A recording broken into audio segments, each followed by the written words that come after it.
vēsturis brīdis. Atceroties, cik savā dzīvē esmu mīdis, pazaudējis, mīlējis, vienotībā klīdis, piedevs, pārdevs, samīdīs uz grīdas, sašķīts gabalos neskaitāmās lauskās. Man dzīves stāsts, kas tagad kļūst trauslāks, ceļot plaustās tiem, kas taustās, lai tiesā man Dievs, ja viņš stāv augstāk. Bet tajos brīžos, kad domām aptīts, rodas stāsts, es nespēju iemigt naktīs, veidoju glēzni, ietunējot taktīs, ar vārdiem krāsoju, ai tu nesapratīs, attēloju dzīves sen zudušas lietas, sāpīgas atmiņas, no kurām vedas lietas, vilciens aizgājis, tas nestāv uz vietas, paliek tikai pārdomas, asars, smiegu. Sirds man sāp, sirds man sāp, kad pūdeles brālis nav man klāt.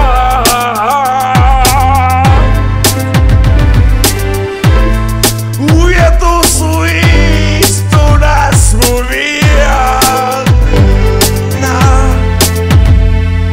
Kāds meklē savu māti, kāds meklē savu tēvu, viņi ir pazuduši, bet tos meklēt vēl nav par vēl. Brīžos, kad tu brīnies, kad tu raud, kad tu gaidi, kāds smaid, kad tu priecājies par laimi, patiesībā tāds nav. Kāds meklē draugus, bet viss ir pazaudēts, kāds gaida ģimeni, kur nekad vairs mājās neatnāks. Paliks tikai atmiņas un iemītas pēdas, varbūt šeit dzīve beidzas, bet tur atkal sāks. Viņi būs ar tevi, kad esi iztukšots, viņi sapratīs tevi, kad citi nesaprot. Kaut atmiņas grauž un neiziet no prāta, mums visiem sāp, bet tikai citi to neizrāda. Tik daudz ir pazaudēts, dārgais kļūst lēts, tik daudz ir palīdzēts, bet vai tas tā vērts? Varbūt es tev piedodu, ja vien to spēt. Kāds man teica, ka laiks tomēr dziedējot rēts.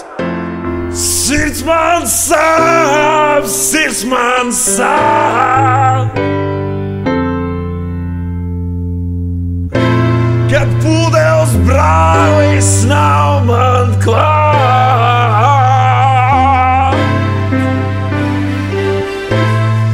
Vietus līst un esmu vien.